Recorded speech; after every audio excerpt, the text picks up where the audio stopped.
Data protection and privacy teams are under more pressure than ever with new laws, AI oversight, data breaches, and the constant expectation to do more with fewer resources. That's why TrustArc built a modern privacy and data protection management platform powered by Arc Intelligence. It unifies your tools, automates the work that slows you down, and surfaces what matters most right when you need it. From guided quick actions to our intelligent assistant, Ask Arc, you get credible, contextual answers backed by expert research, not generic AI guesses. Finally, privacy that works the way privacy pros work. Learn how TrustArc helps teams move faster with confidence at trustarc.com/serious-privacy. That's trustarc.com/serious-privacy.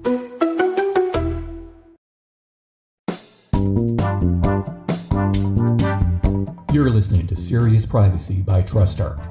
Please welcome our hosts, Paul Breitbarth and Kay Royal. The past couple of weeks have been less structured than we had intended when we started Season 2 last month. But as John Lennon already sang, life is what happens to you while making other plans, and sometimes life can be very unkind, as both Kay and I have recently experienced. Of course, my big thanks to Ralph O'Brien, who was nice enough to step in as guest co-host in the past 2 episodes. But now it's back to normal. We'll continue with the episode schedule we had in mind at the beginning of the year, starting right now. This week's episode is just Kay and me catching up, and there is enough catching up to do. If you thought Europe had gone in a winter sleep, think again, because this week, an unexpected breakthrough on e-privacy appeared, as well as the release of 2 draft adequacy decisions for the UK post-Brexit and post-Schrems 2. My name is Paul Breitbarth. And I'm Kay Royal, and welcome to Serious Privacy. So, Paul, yes, thank you. We have had some movement in the privacy world lately, which kind of surprised me, or maybe it snuck up on me because we're still sitting here at the beginning of the year. Everyone's still kind of hoping 2021 is going to be better than 2020, and yet the world keeps turning. Apparently it does. And even though well, at least for me, and I think for many, it still feels like we're stuck in 2020 with the whole COVID situation that hasn't changed, and we're still stuck at home and there is no change there. The weather at least is moving. We had snowstorms and lots of ice suddenly here in the Netherlands that we haven't seen for many years. And this weekend we'll have spring. So it is a 30 degrees Celsius difference between last weekend and this weekend. And I think you just escaped from a snowstorm while you live in the south of the US. I did. I actually had traveled against my better ideas, but I compete in Mrs. pageants. So I was at the United States of America Mrs. and the nationals were held in San Antonio, and epic winter storms came through. I think it was Uri and Viola maybe came through back to back. Hadn't seen this level of storm since the 1800s, and the people still there are trapped in a hotel with no running water, food's running out, electricity's rolling through. It's just absolutely a nightmare. We took a chance and drove out. Took quite a while, and it was a little scary, but we took a chance and drove out, and I'm glad that we did. Really glad that we did. So we're here. And You're thank goodness, because Arizona's in the 60s and the 70s, because, we don't get miserable here. I'm going to say that, and we're going to have some sort of weird ice storm come through Arizona. All right, hold on. Bet for that. Let's see. I'm looking for an unexpected question because here's the 2 that popped up. Where do you find pleasure, which we've already done? And did you leave work on time? I think I'm going to skip those 2. The other one was, do you make enough money? I was like, that's fine. I don't even think that I leave work any day, but... Okay, here's one we haven't done yet. What do you like to talk about? Well, there is a whole range of topics. And I think you know that privacy is one of them and food is one of them, and cooking and recipes and things like that. Talking about travel would score pretty high nowadays. And also talking about my dad is something I'd like to do quite a lot at the moment. Yeah, I think ditto. We can skip the cooking part. Ditto, and ditto. It's strange how our lives align at the moment, even though we've only known each other for just over a year, worked together for just over a year, and we've been through so much together already. It's almost insane. I do like talking about my children, my grandchildren, and my pets. So, and we're going to find a whole bunch more things to talk about. But let's start with privacy, because I think this is still a privacy podcast. Let's do it. What do you want to start out with? The sudden agreement in council under the... Do that, because that's been in the making for quite a long time. I think that's also been 4 years of negotiations by now. Right. It was originally the intention that e-privacy, the regulation, would kick in on the same day as the GDPR. So that is the 25th of May, 2018, almost 3 years ago. And the end is not in sight yet, because this is just the agreement between the member states. The European Parliament was very quick. They had an agreement on their position, I think 6 months after the draft was out. And if we had followed their timeline, it still would have been possible to have had e-privacy by the GDPR deadline. But the member states couldn't agree. And figure. Subsequent EU presidency, so the member states who hold the chair of the European Union, they have tried to come up with compromises. And finally, now it was Portugal that managed to get a deal. So we see that the Council has reached agreement on a text that deviates quite a bit from the European Parliament's position. And that's why I also say there is still a long way to go. There is a very big divide between the two, where the Council seems to have been impacted quite a lot by the lobby machine from the industry. And the European Parliament really takes a fundamental rights position at its core. So to bridge those positions, we will go to the trilogue, which is the three-party negotiation between the European Commission, the member states, and the European Parliament. And that can take many more months, if not many years. Right. And a lot of people miss, or I can't say miss, they don't think or they don't realize that there is an e-privacy directive that I don't know that it's intended to supplement the GDPR, given that it was kind of in place before. Well, not the regulation, but the directive, but that it's still something they need to follow. And currently, the e-privacy directive does not follow the GDPR. It is opposed, and there's been previous drafts that the drafts for the regulation also did not align with the GDPR. So not completely. And that also makes sense to some extent, because they are dealing with different fundamental rights. E-privacy is about the communication secret. It is about keeping your communications online private. And there is, of course, a big link to privacy and data protection. That is also why it is regarded as a lex specialis to the General Data Protection Regulation, or as in the past, the e-privacy directive was a lex specialis to the Data Protection Directive 95/46. So the e-privacy rules still apply under the old regime, which has been implemented in national law in the member states. So it is not aligned EU-wide, but the fundamentals are the same. And for most people, what they will know about e-privacy is the cookie directive part. Right, the pop-up banners that require cookie consent, explicit consent for everything that happens in your browser, on your machine. And it is not just about cookies, it's also about other tracking technology. But there is more to e-privacy than just that. It is also keeping your email secret, making sure that your billing records are properly secured, all of that kind of information. And as we spoke about last year in my favorite topic episode, also data retention was part of e-privacy. So the storage and then subsequent use for law enforcement purposes of telecommunications metadata.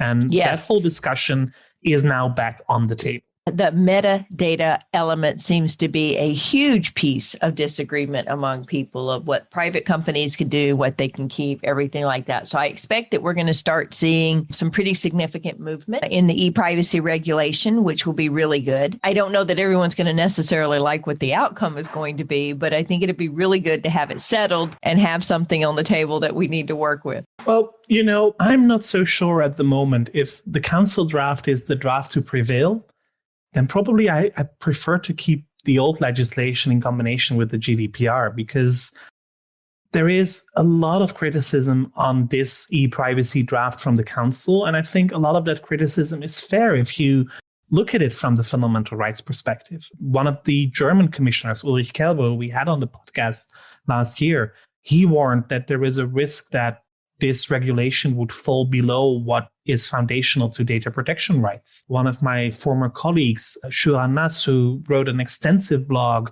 on the risks involved in this whole new draft from the Council.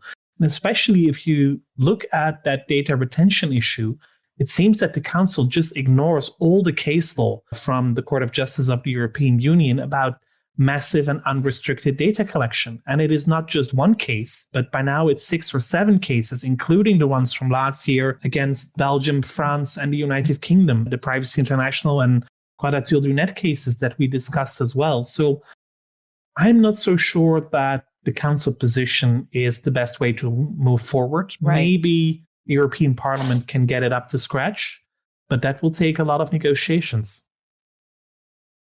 And speaking of negotiations, let's segue straight over to the adequacy decisions, although it's not a final adequacy decision for the UK. No, it's not. Draft, it is the draft right? decision. And there are actually 2 draft decisions, because there is one under the GDPR. So that is for all regular data transfers for government activities as well as commercial activities. But for the first time, the European Commission has also proposed draft adequacy for the law enforcement context, which is, of course, something that the United Kingdom really wanted, because they want to be able to continue to exchange information on fighting crime and fighting terrorism with the law enforcement agencies across the European Union, which makes sense, but this is a first.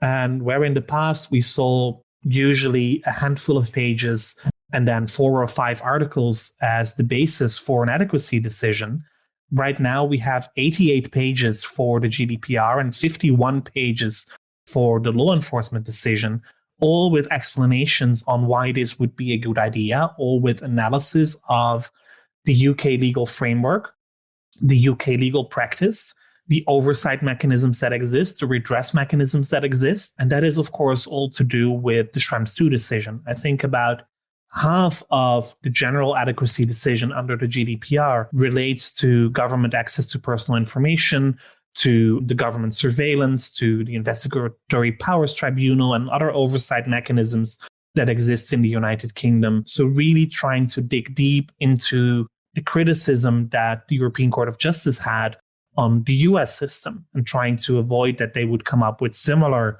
criticism for the United Kingdom. As you mentioned, this is still a draft, or these are still drafts, and the European Data Protection Board shall give their opinion.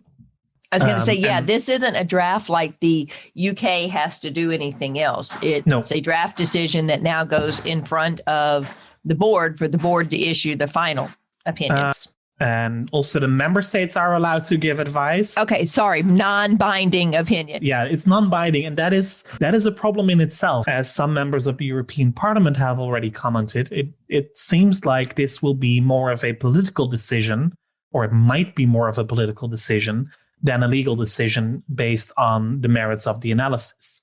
While that might be a bit too quick, because the Commission clearly has put a lot of effort into the analysis. I haven't read it in full detail, let alone multiple times, as I would have usually thought you do. would have had it memorized by now. No, it's only been out for 4 hours, so I have not been able to do that, unfortunately. But the Commission has made a serious effort, that is clear. But we'll have to wait and see what the European Data Protection Board says and what they will do. We know from past situations that the Commission can ignore criticisms from the board or the Working Party 29, which happened in the Privacy Shield discussion, which happened for the Japan adequacy decision. But we don't know what happens here. Of course, post-Schrems II, the world is a little different. So it might be that also the European Commission will take the advice of the board more seriously. And then, of course, hope so, because we've seen some, I can't say disagreement necessarily, but different approaches than what we've expected. Well, there are quite a few rifts, I would say. Yeah, has been interesting. Can't they all just be friends? Well, they are friends, but they just don't fully agree on the merits of all these legal discussions, I guess. Oh, my goodness. So more to come. Now, how long will we expect that to take? I know that the UK is hoping this will move fast. It has to move fast because there is another legal deadline by the 30th of June, which is when the new transition agreement on data protection expires, or actually already at the end of April, but it can be extended with yet and again 2 months. But there is no further extension possible after the 30th of June. Okay. So I think the Commission hopes that by then we will see an agreement, and the adequacy decision would then be valid for 4 years and for no more. We And saw for in the no more. past that the adequacy decisions were valid indefinitely. The Japan adequacy decision was already a change there where the review was made explicit, as is the case in the GDPR. But now the Commission has also said, no, this expires unless we explicitly extend it. And that is also to keep the pressure on the United Kingdom to keep their legislation aligned with the EU. In the past, we saw that Boris Johnson and also his government ministers have commented that they may very well deviate from European law if that makes them more attractive to do business, to align their data protection regime more with the US and less with the EU approach of fundamental rights. And this is a clear warning from the European Commission. If you do that, you will not maintain your adequacy status. Right.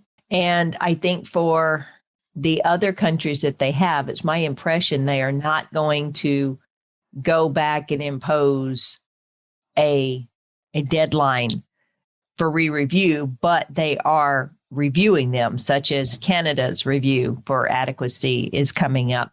And so I imagine others will as well, even though they don't necessarily have an expiration date in their current adequacy decision. No, but they have a mandatory review date. And that mandatory review is also 4 years. So I guess that's why the Commission chose 4 years for the expiration. So by the latest 25 May next year in 2022, all the old adequacy decisions predating GDPR will need to be reviewed as well. Right. And I think the countries under those, some of them are showing a little bit of worry and upping their legislation and changing it to more align. As we talked about Canada's proposed legislation in a previous episode, that they are bringing theirs much more in alignment with enhanced privacy rights, appeal rights, the ability to enforce penalties or fines on people. So we're seeing a lot of legislation go that direction, which is much more in alignment. I believe also that we're starting to see a lot more of enforcement actions actually come through.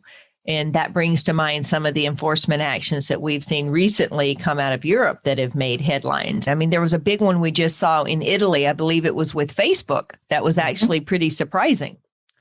Yeah, and this was not so, it was a privacy case, but it was not the privacy supervisor who ruled in this case. This was actually the Consumers and Markets Authority that imposed a €7 million fine against Facebook for allegedly misleading conduct on data protection by not properly informing users on how they collect and use data for commercial purposes. And earlier, they had already been fined €5 million in 2018, also for unfair commercial practices. So it is interesting. We've heard before that consumers and markets authorities are stepping up their game also when it comes to misleading information on privacy and data protection.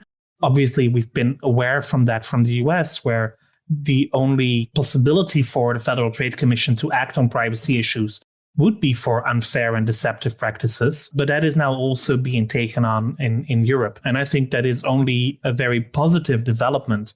Might be hard for companies, and you might say, well, it contradicts a little the one-stop shop mechanism under the GDPR.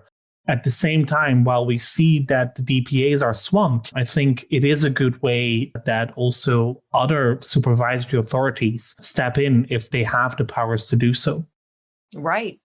And here in the United States, we actually have law moving a little bit as well.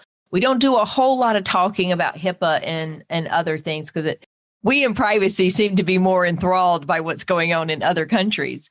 But here in the United States, HIPAA is actually making a few moves that is really interesting. We spoke a few months ago briefly about the new information blocking rule that was coming out, that if medical providers did not provide individuals with the right of access in a good way, in a meaningful, timely way, then they could actually get in trouble. And information blocking, it doesn't actually provide directly to providers. It applies to providers. The penalties don't apply to providers. The penalties would come through another legal mechanism, but it does apply to electronic medical record providers and tech companies.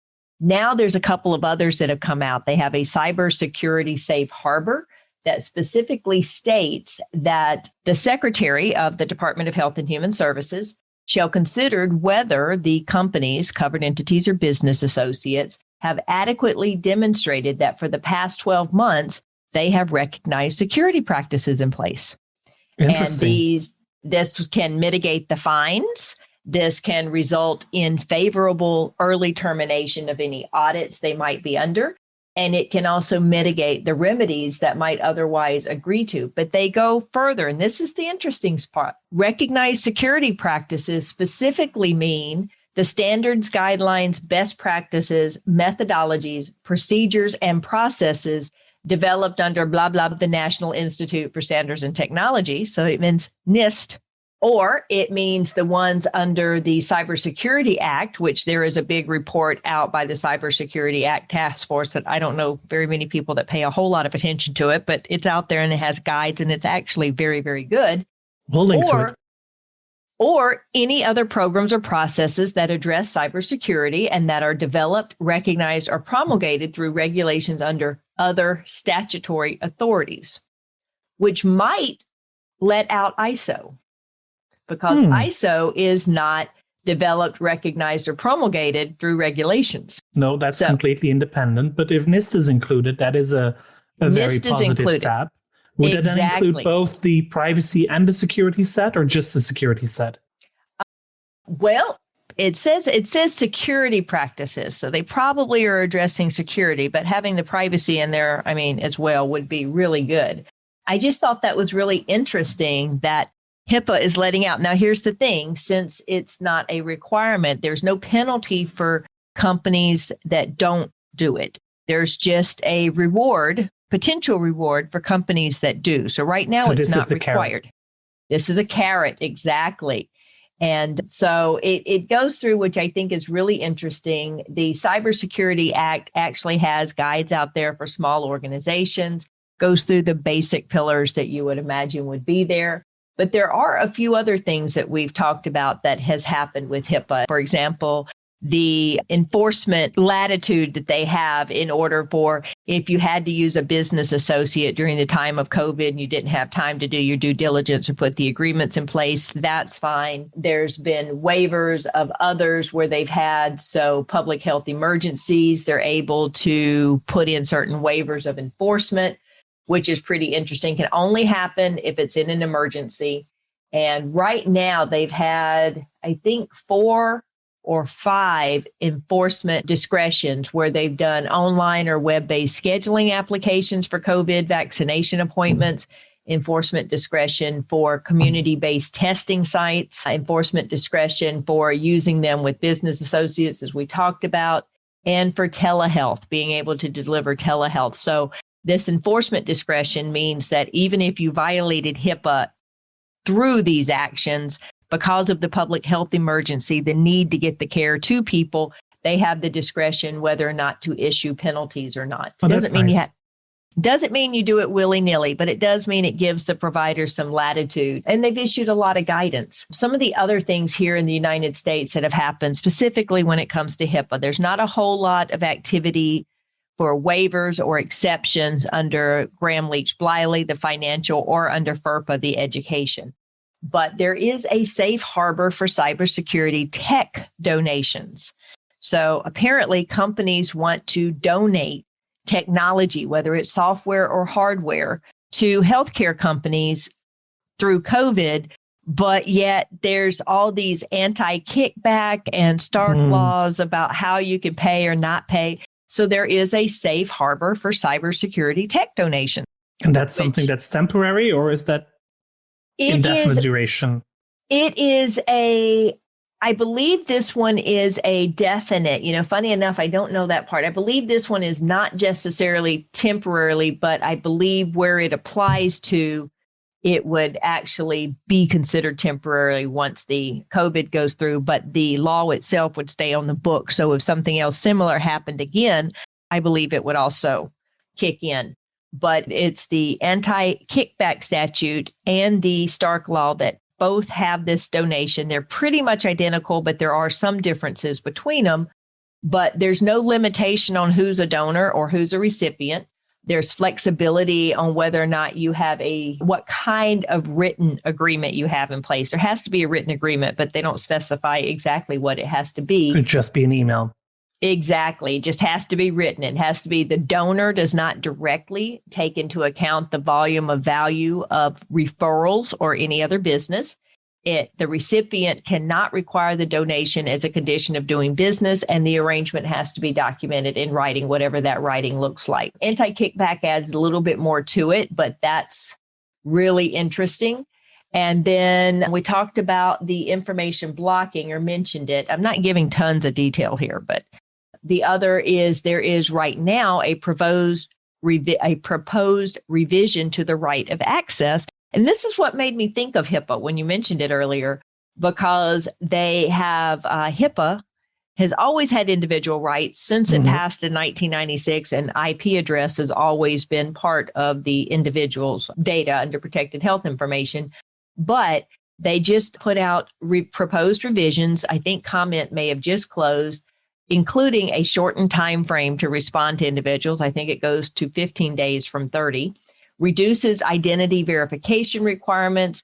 It strengthens the individual's right to access in person, and specifically says, including how they can take notes or capture the meeting using recorders or things like that, which most doctors can't stand. There are express disclosures to telecommunication relay services saying, yes, you have to be able to disclose to that for people who are hard of hearing. It eliminates a signing that you received a notice of privacy practices, because people don't like to sign that anyway. But there are pages and pages and pages of other things, all of it strengthening a person's right to access to their protected health information. So HIPAA is following along with a lot of other laws that are increasing individual rights. They already had the right. Now they're just increasing the availability of it. And I believe it was, I would say last year, but last year was in COVID. So I think last year before COVID, the Department of Health and Human Services put out guidance saying that covered entities and business associates were to stop putting hoops in front of people in order for them to get their access. So as long as the person made it clear that they wanted access to their data, they were clear as to what the data was, you couldn't keep making them run through all these useless steps just because it's a process you put in place. Here, sign this form, do this. Oh, I'm a business associate. You got to go to the covered entity. Not my business. Things like that. So just make sure that it happens. There was a direct order. You must make this easy on people. And so now they're going to make that part of the law, and you're going to have to make it easy on people. So we're seeing changes here too. Yeah. Are these changes the first touch of Xavier Becerra as new secretary for HHS, or is this still coming from the old administration? And are we yet to see what he will bring to the table to further enforce HIPAA? You know, there may be some influence there on the proposed revisions to the right of access, but I have a feeling all of these were still already bubbling up. Most of these were coming up anyway. They've already been issued in the drafts. We're already seeing them. So it is the prior administration. However, I think we're going to start seeing a lot more coming out of it as well. And one of my friends was actually just appointed to a wonderful position in the federal government here. And I was excited to see that. So knowing that we've got so many changes coming in people that are in positions of authority and decision making is very exciting to a lot of us. But frankly, a lot of this was already through the prior administration. So that's fantastic. Well, that's a good start of this year. And I'm very curious to see what further will happen. I mean, let's not forget the inauguration was only a month ago. Yeah, barely. It feels like months and months ago. Well, it all seems so normal nowadays if you look at the US news. It does. And what's interesting is I had friends in other countries ask me that when they see the news of things that are happening here in the United States with the administration, it's never just President Biden. It's always Biden and Harris. Biden and Harris did this, Biden and Harris did that. And they asked if that's what we're seeing here in the US as well. Do we see so many things as a team rather than the president?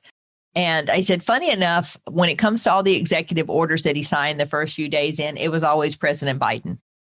But I started paying attention, and they're right. Most of what we're seeing about this new administration and activities, it's a team. It's Biden and Harris. C'est le ton qui fait la musique. Yeah. It's a different tone of voice, and that matters a lot. It is. And we don't know if the stress on that is because we have the first woman vice president, or if it's the first person of color, or if it really is that they really are just that much of a team. It wouldn't surprise me if it is the latter, because I recall from reading the Obama biography, at least the first volume that is out now, that he also described how he worked as a team with Joe Biden, and that Joe Biden stipulated when he became vice president or when he became the running mate for Barack Obama, that he would always want to be the last person in the room before the decision was made. And it seems like they worked like that. And probably because he liked working like that, he is paying that forward to his vice president, or at least so I'd like to think. I like that. That's a really good note, and probably a good note for us to end on. We deviated quite a lot from privacy again. But I also had someone tell us, y'all should talk about something other than privacy. And I'm sitting here going, but it's a privacy podcast. Oh, well, we'll deviate every once in a while. Paul and I will sneak some other things in. We promise. We'll talk about some other things that aren't quite as bad. Well, or quite as good or quite as exciting as privacy. There's not much more quite as exciting as privacy, I don't believe. But yes, we're trying to stick to our promise. Not everyone, but we heard comments that people would love listening to us while they're doing certain chores or while they are doing their exercise in the morning. And going for 50 or 55 minutes was a little bit too long to be running or too long to be walking their dog. So we're trying to be shorter. And so with that, Paul, I think we're going to sign off for today because we've got a lot of things moving and they're exciting and we love it. And we have some exciting guests coming up. So absolutely. Right Thank you all for listening to another episode of Serious Privacy, a regular one this time. If you like our series, please do tell your friends and colleagues about us and rate and review our episodes in your favorite podcast application. Should you have any questions or suggestions, feel free to reach out via seriousprivacy@trustarc.com or via Twitter at @podcastprivacy. You will find Kay on Twitter as Heart of Privacy and myself as EuroPolB. And of course, don't hesitate to reach out if you want to be a guest. For now, until next week, thank you for listening and goodbye. Welcome back, Paul. Bye, y'all.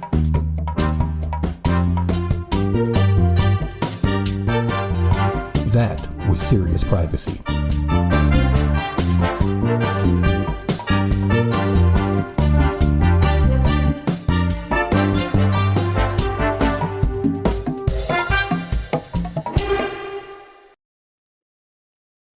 If you're a data protection or privacy professional, you already know the pressure.